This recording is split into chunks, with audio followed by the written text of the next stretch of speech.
Hello friends and welcome. दोस्त, मैंने एक वीडियो में बताया था कि हमारे जो जीवन है ये एक वाहन के रूप में है, एक गाड़ी के रूप में है और इसके जो पहलू हैं वो हमारे गाड़ी के पहिए से रिलेटेड हैं। तो हमारे जीवन के चार पहलू हैं। एक है हमारा पर्सनल लाइफ, दूसरा हमारा रिलेशनशिप है, तीसरा हमारा सोशल लाइफ है और चौथा हमारा वर्क लाइफ है। तो इन चारों पहलुओं को अगर हम बैलेंस रखते हैं तो हमारे जीवन में खुशहाली है और हमारे जीवन रूपी गाड़ी अच्छे से चल रही है। तो दोस्तों, मैं आज इस वीडियो में डिस्कस करने जा रहा हूं कि हम अपने पर्सनल लाइफ और रिलेशनशिप को कैसे मेंटेन रखेंगे, कैसे बैलेंस रखेंगे ताकि हमारा जीवन खुशहालमय हो। तो दोस्त, आप ये जानते हैं कि हर व्यक्ति के लाइफ में सब कुछ होने के बावजूद भी वो खुश नहीं है। उसका क्या कारण है? तो अब मैं डिस्कस करता हूँ पर्सनल लाइफ के बारे में। तो जो पर्सनल लाइफ है इसमें हमारा जो पहला पॉइंट है कि हम अपने आप से खुश इसलिए नहीं रहते हैं कि हमें जो चीज़ मिला है उसके लिए हम आभारी नहीं हैं। तो पहला पॉइंट है कि ग्रोइंग थ्रू ग्रेटिट्यूड, मतलब हमारे जीवन में जो चीज़ हमारे पास है उसके लिए हमें आभार प्रकट करना चाहिए, हमें उस चीज़ को अप्रिसिएट करना चाहिए। हमें दूसरे से कंपेयर नहीं करना चाहिए, हमें अपने आप से कंपेयर करना चाहिए कि जो भी मुझे अभी तक मिला है वो बहुत अच्छा है और उसको अच्छे से एक्सेप्ट करना चाहिए। दूसरा है प्रेज पॉज।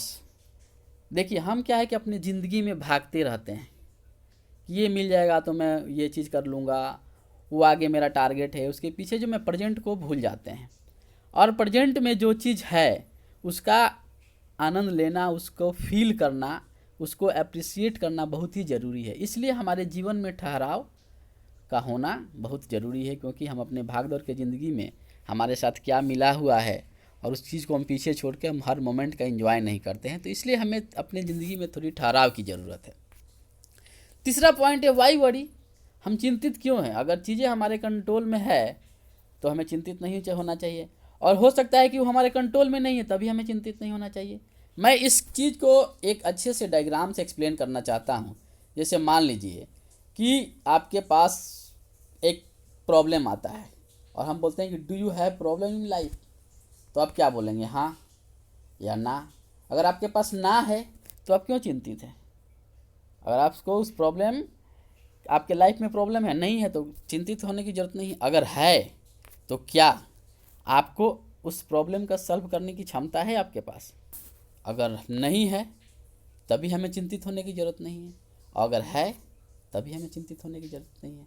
तो इसलिए मेरे कहने का मतलब ये है कि अगर आपके जीवन में कोई प्रॉब्लम है और उसका कंट्रोल आपके पास है और उस आप प्रॉब्लम को दूर कर सकते हैं तभी आपको चिंतित होने की ज़रूरत नहीं है। और अगर प्रॉब्लम को दूर करने की कैपेसिटी आपके पास नहीं है, कंट्रोल आपके पास नहीं है और उसको आप दूर नहीं कर सकते तभी आपको चिंतित होने की ज़रूरत नहीं है। तो किसी केस में आपको ज़्यादा चिंतित होने की ज़रूरत नहीं है। नेक्स्ट पॉइंट है स्पिरिचुअल प्रैक्टिस, जिसको मैंने लास्ट वीडियो में भी डिस्कस किया था कि देखिए, स्पिरिचुअलिटी जो रहता है वो spiritual practice is the foundation of our happiness. अगर हम आध्यात्मिक आत्मिक पूजा पाठ को थोड़ा सा ध्यान में रखते हैं और उसके तरफ अपने माइंड को डाइवर्ट करते हैं तो हमारे ज़िंदगी में हैप्पीनेस आएगी। क्योंकि हम लोग जनरली देखा गया है कि जब भी हम परेशानी में रहते हैं हम भगवान को याद करते हैं। तो क्यों नहीं चीज़ को हम अपने रूटीन लाइफ में लाएं, हम अपने थोड़ा सा जो हमारा माइंड है, हमारा जो मन है, हमारा जो शरीर है, तो उसको थोड़ा हम स्पिरिचुअलिटी से जोड़ें। तो स्पिरिचुअलिटी की प्रैक्टिस जो है हमारे लिए बहुत ज़रूरी है, क्योंकि स्पिरिचुअलिटी जो है, अध्यात्म जो है या पूजा पाठ या आत्मिकता जो है, वही हमें बुरे समय से निकालता है और हमें जीवन के पर्पस और वैल्यू को समझाता है। मैंने एक गाड़ी के स्टीयरिंग के माध्यम से भी समझाया था कि स्पिरिचुअलिटी क्या है। हमारे गाड़ी में जैसे स्टीयरिंग है, अगर स्टीयरिंग पर हमारा कंट्रोल है तभी हम अपने सही डेस्टिनेशन पर पहुंच पाएंगे, और सही वो रास्ता कैसे फॉलो करना है, किस रफ्तार से मुझे जाना है, ये मुझे स्टीयरिंग ही डिसाइड करेगा कि हम सही डायरेक्शन में जा रहे हैं कि नहीं, हम अपने गोल को प्राप्त कर रहे हैं कि नहीं। इसलिए स्पिरिचुअलिटी जो है ह्यूमन लाइफ के लिए बहुत इसका इम्पोर्टेंस है। ये हमें खुशियाँ प्रदान करता है, हमें शांति प्रदान करता है और हमें जीवन के वैल्यू को प्रदान करता है। तो मैंने बोला भी था कि बुद्धा ने कहा था कि जैसे जो कैंडल है उसको जलाने के लिए हमें क्या है, माचिस और आग की ज़रूरत है। उसी तरह से हमारे लाइफ में जो खुशियाँ और उसको सही डायरेक्शन में ले जाने के लिए हमें स्पिरिचुअलिटी की ज़रूरत है। इसलिए हमें स्पिरिचुअलिटी की प्रैक्टिस बहुत ज़रूरी से करना चाहिए। तो ये मैंने बताया कि हमारा पर्सनल लाइफ में क्या क्या समस्याएं होती हैं और किस तरह हम डाइवर्ट होकर हम अपने जीवन का आनंद नहीं लेते हैं। अब आते हैं हम रिलेशनशिप। देखिए, अगर पर्सनल लाइफ अच्छा है, प्रोफेशनल लाइफ अच्छा है, आपका वर्क लाइफ अच्छा है, सोशल लाइफ अच्छा है, लेकिन आपका रिलेशनशिप अच्छा नहीं, तभी आप खुश नहीं हैं, तभी आपकी जीवन रूपी गाड़ी है जो नहीं चलेगी। तो रिलेशनशिप को कैसे मेंटेन करना है, सब उसमें कैसे बैलेंस लाना है, इसके लिए मैं कुछ पॉइंट बताने जा रहा हूँ। जैसे पहला पॉइंट है स्पीकिंग सेंसिटिवली। मतलब हम जब किसी अपने सगे संबंधी से बात करते हैं तो हमें वर्ड्स पे ध्यान देना चाहिए। हमें ज़्यादा एग्रेसिव होकर, हमें थोड़ा सा सोच कर कि सामने वालों को क्या लगेगा, इसके बारे में अपने माइंड में रखिए और उसके बाद कोई अपने प्रस्ताव को और किसी बात को रखिए। तो हमें जो बात बोलना है, हमें कहना है, उस पर हमें थोड़ा सा सावधानी रखनी चाहिए। दूसरी है करेक्टिंग कॉशियसली। करेक्टिंग कॉशियसली का मतलब है कि जैसे एक मैं एग्जांपल देता हूँ। मान लीजिए कि हमारे पास एक वर्ड है स्वर्ड, SWORD, और दूसरा वर्ड शब्द है वर्ड्स, WORDS। तो स्वर्ड का मतलब होता है तलवार और वर्ड्स का मतलब होता है शब्द। दोनों का एक ही इफेक्ट है अगर गलत तरीक़ा से यूज किया जाए। अगर हम तलवार को गलत तरीके से यूज करेंगे तो वो उसका रिजल्ट अलग होगा, और अगर हम शब्द का गलत तरह से यूज करेंगे तो उसका भी जो रिजल्ट होगा वो गलत होगा। तो हमें कैसे चीज़ों को यूज करना है, किससे क्या बोलना है, किसी क्या सजेशन देना है और कब सजेशन देना है, इसके बारे में हमें थोड़ा सा सेंसिटिविटी के साथ करना चाहिए, नहीं तो हमारे रिलेशनशिप में प्रॉब्लम हो सकता है। मान लीजिए कि अगर किसी को आप कोई फीडबैक दे रहे हैं, तो फीडबैक दे रहे हैं तो उसके लिए कुछ आपके माइंड में क्वेश्चन जरूर आना चाहिए कि हम इसको फीडबैक या सजेशन दे रहे हैं, सलाह दे रहे हैं। तो पहला माइंड में आपको क्वेश्चन ये आना चाहिए कि am I the right person to give correct feedback. क्या मैं सही बंदा हूँ, मैं सही आदमी हूँ, सही पर्सन हूँ इस आदमी को सलाह देने के लिए। दूसरा क्वेश्चन ये आना चाहिए कि do I have the right motive to give correct feedback. मानी कि जो मेरा जो भावना है, जो मेरा सोच है, वो क्या वो सही है उसको सलाह देने के लिए, मैं सही सोच के उसके सलाह दे रहा हूँ कि नहीं।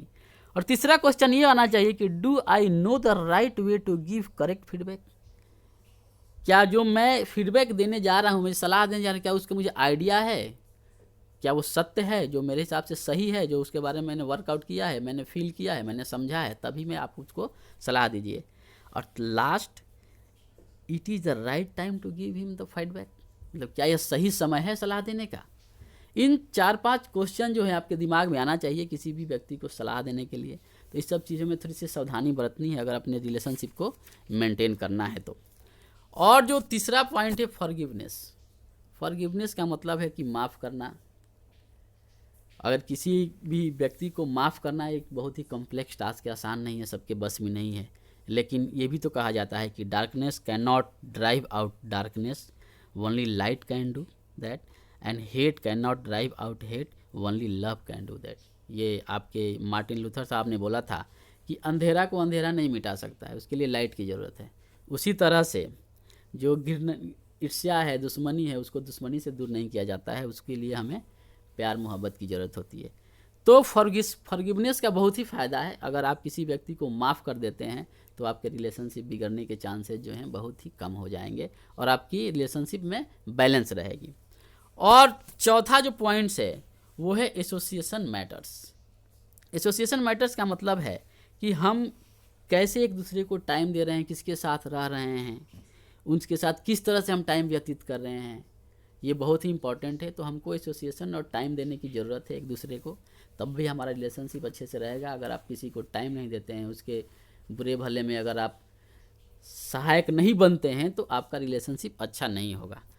तो दोस्तों, मैंने इस वीडियो में डिस्कस किया कि हमारे लाइफ का जो पहलू है, एक पर्सनल लाइफ को कैसे बैलेंस करना है और दूसरा रिलेशनशिप को कैसे बैलेंस करना है।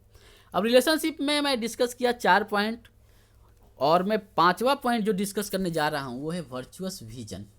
मतलब कि हमारा रिलेशन क्यों ख़राब होता है। हमारा रिलेशन इसलिए ख़राब होता है कि जो हम किसी व्यक्ति को देखकर उसके आव भाव से हम उसके बारे में जज कर लेते हैं, उसके बारे में हमारा नज़रिया सेट हो जाता है कि हाँ ये बंदा ऐसा है, या ये इसकी सोच ऐसी है, इसकी ये है। तो जो हम किसी व्यक्ति को देखते हैं और उसके बारे में समझते हैं, वो जो है वो 5 तरह का होता है। और वो 5 तरह के कौन कौन से हैं? वो 5 तरह के हैं आपके पहला जो टाइप होता है जिसको हम समझते हैं लोगों को कि हाँ ये बंदा है, वो होता है ए person who can not C the good at all. मतलब किसी को देख के हमें समझता है कि ये अच्छा सोच ही नहीं सकता है, हमारे उसके बारे में ये हमारे भावना या मनसा तैयार हो जाती है कि हाँ ये सही नहीं सोच सकता है, उस नज़रिया से हम देखते हैं। दूसरा हम देखते हैं कि a person who sees both the good and the bad but choose to neglect the good, कि हम उसमें देखते हैं कि इसमें दोनों है, इसमें खराबी भी है और अच्छाई भी है, बट हम क्या करते हैं कि उसमें से हम उसकी अच्छाई को छोड़ देते हैं और उसके जो उसमें जो बुराई है उसको हम मान लेते हैं कि ये ऐसा है, उसके हिसाब से हम उसको जज कर लेते हैं। और जो तीसरा होता है person who see the good and the bad and is neutral to both, हम तो चलो यार इसमें खराबी भी है इसमें अच्छाई भी है, लेकिन हमको इसका मतलब नहीं है, न इसकी अच्छाई के बारे में सोचते हैं न इसकी बुराई के बारे में सोचते हैं, हम न्यूट्रल रहते हैं, चलो ठीक है। और जो चौथा है वो है person who sees good and bad but consciously choose to neglect the bad. ये जो है क्या है कि इसमें बुराई भी है और अच्छाई भी है, लेकिन हम सोचते हैं चलो अच्छाई से हमको क्या मतलब है, बुराई से इसके क्या मतलब है, हम इसके अच्छाई को ले लेते हैं और इसके बुराई को नेग्लेक्ट कर देते हैं। और पांचवा जो है, पांचवा ये है कि जो हम क्या करते हैं कि उसके जो है कि सी the good and magnify it, इसका मतलब ये है कि हम उसके बुराई को छोड़ के उसके केवल अच्छाई को देखते हैं और उस अच्छाई को अपने में इनकल्टिकेट करके, उसको अपने में इम्बाइब करके हम उसकी अच्छाई को अपने पास लाते हैं और उसको बढ़ा चढ़ा कर देखते हैं। लेकिन क्या है, ये थोड़ा सा कठिन है, इस चीज़ को करना हमारे लिए कठिन है। तो हम जो टाइप 4 है कि वो पर्सन के हम क्या करते हैं, उसके बुरा को देखते हैं और उसके अच्छा को देखते हैं, लेकिन उसके बुरा को छोड़ के उस अच्छा के बारे में सोचते हैं, उसके हिसाब से हम उसको परसीव कर लेते हैं, उसको समझ सकते हैं। तो ये रहा हमारे देखने का नज़रिया, जो हम लोगों को देखते हैं। तो हमें इस किसी चीज़ को देखकर जज नहीं करना चाहिए। बोला जाता है ना, किताब के कवर से हम उसके बारे में नहीं जान सकते हैं जब तक हम उस किताब को पढ़ेंगे नहीं। तो इसीलिए हमें किसी भी व्यक्ति के बारे में तुरंत जज नहीं कर लेना चाहिए कि हाँ ये ऐसा है, ये ऐसा सोचता है। थोड़ा सा हमें टाइम देना चाहिए और हमें उसकी अच्छाई की तरफ ही ध्यान देना चाहिए। तो इस वीडियो में मैंने बताया कि हमारा जो पर्सनल लाइफ है और रिलेशनशिप है उसको हमको कैसे जीवन में बैलेंस करना है और क्या क्या गलतियां करते हैं हम जिसको नहीं करनी चाहिए। और इसको हम अगर कंप्लीट दूर तो नहीं कर सकते हैं, लेकिन इसको कम किया जा सकता है, धीरे धीरे कम करके हम अपने जीवन में खुशियाँ ला सकते हैं। तो दोस्तों, होप आपको ये वीडियो अच्छा लगा हो, तो इसको लाइक शेयर कीजिए और अपने लाइफ में एंजॉय कीजिए। ट्राई कीजिए कि आपका जीवन जो हर मोमेंट खुशियाँ आती रहें और उसको थोड़ा सा पॉजिटिव डायरेक्शन में लेकर अग्रसर होइए। Thank you and have a nice time.